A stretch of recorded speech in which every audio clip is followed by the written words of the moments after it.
સમાજ લાકડી જળતી રહે તો જ એની સુવાસ આવે, અને આ જલતી સળી એટલે ફાધર. ખિસ્સામાં એને પાસે 500 રૂપિયા હોય ને, અને રસ્તામાં એને જોયું કે ઘણા વખતથી મને આ બૂટ લેવાની ઈચ્છા છે, પણ પછી એમ કે નહીં, જો હું આ 500 રૂપિયાનો જો બૂટ લઈ લઈશ તો મારે મારા દીકરાને એન્જિનિયરિંગ કરવાનું છે ને, એમાં મને પૈસા ઓછા પડશે, એટલે 500 રૂપિયા મૂકી દેશે.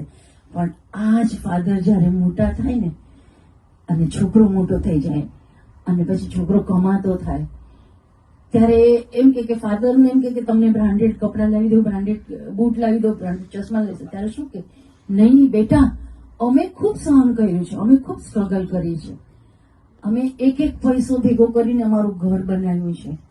એ પરિસ્થિતિ તારી ન આવે એના માટે એ પૈસા તારા ભવિષ્ય માટે રાખ. મારે નથી જોઈતા તારા કોઈ પણ પૈસાના, કોઈ પણ બ્રાન્ડની વસ્તુ નથી જોઈતી. આ છે ફાધર.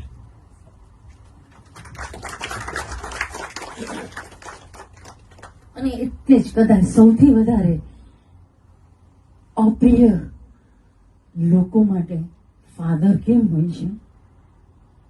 મધર હંમેશા લાડ કરાવે, ફાધર ને કમ્પલસરી સ્ટ્રિક્ટ રહેવું પડે.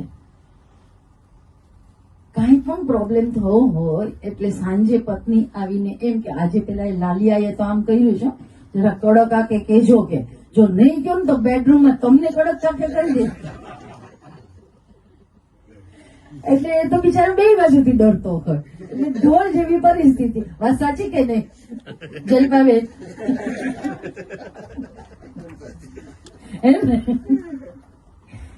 એટલે ચારે બાજુથી બિચારે તો મારે જ ખાવાનો છે.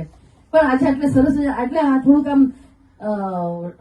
આમ હસતું ખીલતું એટલે રાખીએ છીએ કે બધા મને કહે કે ભાઈ આપણે સ્કૂલમાં નથી, આપણે તો કોલેજની મસ્તી કરવાની, પણ આ મસ્તીમાં સીટી નથી મારવાની, કારણ આજે અભયભાઈ નથી. તો આજનું આ ગીત